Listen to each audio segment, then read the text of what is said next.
یہاں سپیکر آپ کے پہلے بھی تھے, حکومت وہ کہتی ہے ہمیشہ کہ آپ بلڈوز کر دو, جلدی کر دو, یہ پہلے سوئے رہتے ہیں, ان کو کوئی پتہ نہیں ہوتا کہ ان کے کون کون سے آرڈیننسز لیپس ہو گئے.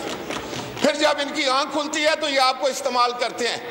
میں سمجھتا ہوں کہ یہ بڑا کبھی فعل ہے کہ جو کسٹوڈین آف دی ہاؤس ہے اس کے کندھے پر بندوق رکھ کر چلانا چاہتے ہیں, اس کی میں سمجھتا ہوں عزت کم کرنا چاہتے ہیں. تو ان کو میں ان کی اس بات کی مذمت کرتا ہوں کہ یہ سپیکر کو کنٹروورشل کرتے ہیں. کل اگر آپ کے خلاف کوئی تحریک اٹھتی ہے اس کے ذمہ دار یہ ہوں گے. آج اگر ممبران کوئی اگر تحریک ناکام بھی ہوتی ہے جناب والا, وہ آپ کی عزت میں اضافہ نہیں کمی کرتی ہے. جس سپیکر کے خلاف بھی عدم اعتماد آتی ہے تو یہ مجبور کرتے ہیں اپوزیشن کو کہ ہمارے سپیکر کے خلاف عدم اعتماد کرو. یہ اس در کے لیڈروں کو گالیاں دے کے مجبور کرتے ہیں کہ ہمارے لیڈروں کو گالیاں دو. جب یہ نواز شریف کو گالی دیتے ہیں, جب یہ زرداری صاحب کے خلاف ارادہ کرتے ہیں, ان کا مقصد یہ ہوتا ہے کہ عمران خان کو گالی دو. یہ ہے ان کی سیاست. تھینک یو جی. وائنڈ اپ کر لیں پلیز, وائنڈ اپ کر لیں, وہ نماز کا ٹائم بھی ہمارا. جناب اسپیکر میں وائنڈ اپ کرنا چاہتا ہوں. Please don't comments. جناب آپ نامناسب رویہ نہ کریں. جناب اسپیکر, میں صرف یہ کہتا ہوں کہ 3.5 سال میں تیل کی قیمتوں میں کتنا اضافہ ہوا, بجلی کی قیمتوں میں کتنا اضافہ ہوا, گیس کی قیمتوں میں کتنا اضافہ ہوا, کھانے پینے کی اشیاء میں کتنا اضافہ ہوا, لوگوں کی قیمت خرید کتنی کم ہوئی یا کتنی بڑی, کیا اس پر ہم بات نہیں کر سکتے؟ جناب اسپیکر, کیا آپ ہمیں روک دیں گے کہ اگر ہم باہر جاتے ہیں تو لوگ فریادی بن کر ہمارے سامنے کھڑے ہو جاتے ہیں کہ آپ قومی اسمبلی کے ممبر ہیں, آپ ہمارا مسئلہ کیوں نہیں اٹھاتے؟ کیا ہم ان کو یہ کہیں کہ ہمارا پالا ایک ایسی حکومت کے ساتھ پڑ گیا ہے جن کی کوئی نہ سمجھ ہے, نہ بوجھ ہے, نہ دانش ہے, اس لیے میں آپ سے نہ تجربہ ہے. جناب اسپیکر, میں صرف آپ سے یہ چاہوں گا کہ آپ اپنا نیوٹرل کردار ادا کریں. You are custodian of the house. اور اگر میں آپ کو بتاؤں کہ آپ ہمیں جس نظر سے آپ ادھر دیکھتے ہیں اس سے زیادہ خوبصورت نظروں سے یہاں دیکھیں. اس طرح ہے, ہم بھی آپ کے ممبرز ہیں. بالکل, یہ تقریباً 50-50 ہم لوگ. آخر میں جو میں گوش گزار کرنا چاہ رہا ہوں کہ اس وقت پاکستان کے عوام کی کمر بالکل ٹوٹ چکی ہے. میں آپ کو پوری ذمہ داری سے کہتا ہوں کہ کوئی آدمی, خواہ وہ امیر ہے, خواہ وہ غریب ہے, خواہ وہ کسان ہے, خواہ وہ لیبر ہے, خواہ وہ مزدور ہے, خواہ وہ دکاندار ہے, خدا کی قسم جہاں پر بھی ہم جاتے ہیں وہ کھڑا ہو کر اس حکومت کو بددعائیں دیتا ہے, لیکن ہم سے بھی یہ تقاضا کرتا ہے کہ ہم اس کی باتیں ادھر آ کر بتائیں. Thank you ji, thank you. نہیں جناب والا, سن لے ذرا. اب مجھے یہ بتائیں, میں تو یہ چاہ رہا تھا کہ جناب وزیر خزانہ آ کر کہتے کہ اتنا ملک میں واویلا مچا ہوا ہے, اتنے احتجاج ہو رہے ہیں, غریب رو رہا ہے, لوگوں کے چولہے ٹھنڈے ہیں, تو میں آیا ہوں اور میں قیمتوں میں کمی کرنے کے لیے آیا ہوں, میں لوگوں کو ریلیف دینے کے لیے آیا ہوں, میں آپ کے لیے کوئی بہتری کا سامان لینے کے لیے آیا ہوں. یہ تو ٹیکس لگانے کے لیے آگے IMF سے لیں قرضے, لیکن پاکستان کے غریب عوام کا بھی تو خیال رکھیں جن کی ہڈیوں سے بھی آپ نے جو ہے وہ ہر چیز نچوڑ کر رکھ دی ہے. اب ان کے اسد محمود صاحب پلیز جی, وائنڈ اپ کر لیں. آپ نے بھی جانا ہے اپنے حلقے میں, انہوں نے بھی جانا ہے, شاید وزیر خزانہ صاحب کو نہیں جانا ہوگا جی. راجہ صاحب, جب یہ پاکستان کے عوام کے سامنے جائیں گے مجھے خوف آ رہا ہے. ہم بھی شاید اتنے پاپولر نہیں تھے, نہیں ہوں گے, لیکن خدا کی قسم جو آپ کی درگت بننے جا رہی ہے آپ کو فکر ہی نہیں ہے. خدا کے لیے سوچو, آپ ابھی اپنے حلقوں میں نہیں جا سکتے. شاہ محمود قریشی صاحب بتائیں یہ اپنے حلقے میں جا سکتے ہیں؟ جی آپ کو رسپانڈ شاید کریں گے. اپنے مریدوں کے پاس تو جا سکیں لیکن عام ووٹر کے پاس نہیں جا سکتے. اسد محمود صاحب پلیز. اسد محمود صاحب پلیز. جناب یہ مجھے پلیز بھی آخری فکرہ ہے, آخری فکرہ بس آخری. جی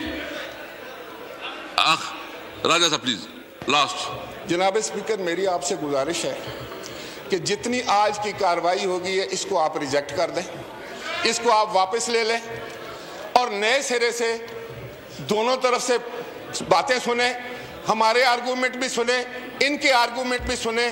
اگر آپ کا ذہن یہ کہے کہ ہاں پاکستان کے عوام کے اوپر یہ ظلم ڈھانا جائز ہے, پاکستان کے تباہ حال عوام کو مزید تباہ کرنا جائز ہے, تو پھر آپ قانون سازی کرائیں, ورنہ مہربانی کر کے یہ واپس لیں ساری کارروائی. جی اسد صاحب پلیز. بسم اللہ الرحمن الرحیم. نحمدہ ونصلی علی رسولہ الکریم. اما بعد. شکریہ جناب اسپیکر. مجھے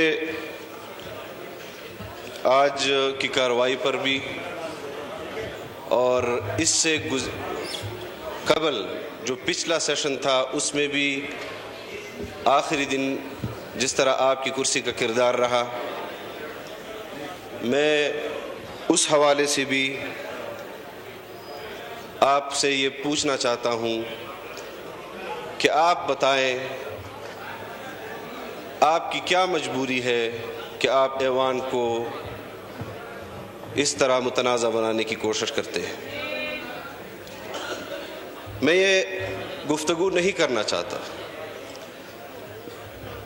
اور نہ میں اس مزاج کا آدمی ہوں, لیکن جہاں پر فرائض منصبی کا سوال ہے, آپ سے بھی, ہم سب سے بھی, حکومت کے ممبران سے بھی, تو کم از کم جو اصول ہیں, جو قواعد و ضوابط ہیں, جو آئین ہے, اس ملک کا آئین, مملکت خداداد پاکستان کا آئین, اس ملک میں رہنے والے 22 کروڑ کا آئین, عوام کا آئین, کم از کم اس آئین کو کے ضابطے کا تو خیال کر لیا کرے.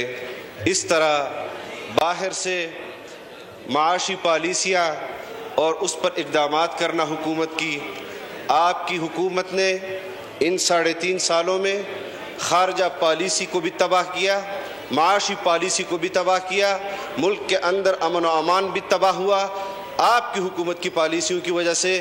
اور میں یہ عرض کرنا چاہتا ہوں کہ آج پوری دنیا میں اگر کوئی قوم اپنی ریاست کے ساتھ سب سے زیادہ وفادار ہے تو میں نے اس ملک کے عوام سے زیادہ وفادار اس ریاست کے ساتھ کسی کو نہیں دیکھا کہ جس کے لیے آپ اس قسم کی پالیسیاں لاتے ہیں اور وہ پھر بھی عوام ریاست کے ساتھ کھڑی ہے, وہ بغاوت پر نہیں اترتی.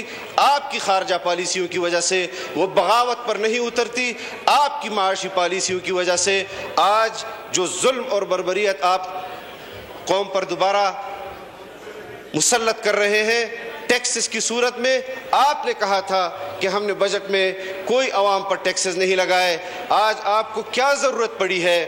اور ہم سوال کر رہے ہیں جناب اسپیکر آپ سے کہ آرڈیننسز آپ نے لائے ہیں, آپ نے جو رولنگ دی ہے وہ آئین کے ساتھ متصادم ہے, وہ آئین کے خلاف ہے, آپ اس پر جواب نہیں دیتے. اور یہاں پر ایک ممبر قومی اسمبلی جو حکومت کی طرف سے جواب دے رہا ہے, وہ ان سوالات کو ایڈریس نہیں کر رہا جو اپوزیشن اٹھا رہی ہے, اور اپنے معیشت کے حوالے سے وہ گفتگو کر رہا ہے کہ تحریک انصاف کی معاشی پالیسیاں وہ زبردست ہیں. اگر تحریک انصاف کی معاشی پالیسیاں زبردست تھی تو آپ کو اس وزارت سے کیوں ہٹایا گیا؟ آپ کے بعد دوسرے وزیر کو اس وزارت سے کیوں ہٹایا گیا؟ کیا مجبوری تھی؟ اگر پچھلی حکومتوں کا قصور تھا تو آپ کی وزارتوں میں تبدیلیاں کیوں لائی جا رہی ہیں اور کیوں لائی گئی ہیں؟ آج ہم عوام کے حقوق کی بات کرتے ہیں, ان حقوق کے جو آئین نے ان کو دیا ہے, جو قانون نے ان کو دیا ہے, لیکن آپ اپوزیشن کی بات سننے کے لیے تیار نہیں ہیں. آپ خود بتائیں کہ آپ کے IMF کے پروگرام میں آپ ہی نے کہا تھا کہ ہم خودکشی کر لیں گے اگر ہم IMF کے پاس جائیں گے. آج آپ اپنے اسٹیٹ بینک کی خود مختاری کو داؤ پر لگا رہے ہیں, آپ اپنی معاشی خود مختاری کو داؤ پر لگا رہے ہیں. آپ مجھے بتائیں جناب اسپیکر, اگر ہم آپ سے سوال نہیں کر سکتے, ہم آپ سے سوال نہ کریں, ہم حکومت سے سوال نہ کریں, تو پھر وہ جگہ بتا دیں کہ جہاں پر ہم سوال کریں اور ہمیں جواب بھی ملے. آپ قومی اسمبلی کے اندر اپوزیشن کو بھی کچھ نہیں سمجھتے, آپ سینٹ کو بھی کچھ نہیں سمجھتے، آپ عوام کو بھی کچھ نہیں سمجھتے، آپ مزدور طبقے کو بھی کچھ نہیں سمجھتے، آپ کسان طبقے کو بھی کچھ نہیں سمجھتے، آپ سرکاری ملازمین کو بھی کچھ نہیں سمجھتے، آپ طلباء کو بھی کچھ نہیں سمجھتے، آپ اساتذہ کو بھی کچھ نہیں سمجھتے۔ آپ مجھے بتائیں کہ وہ کون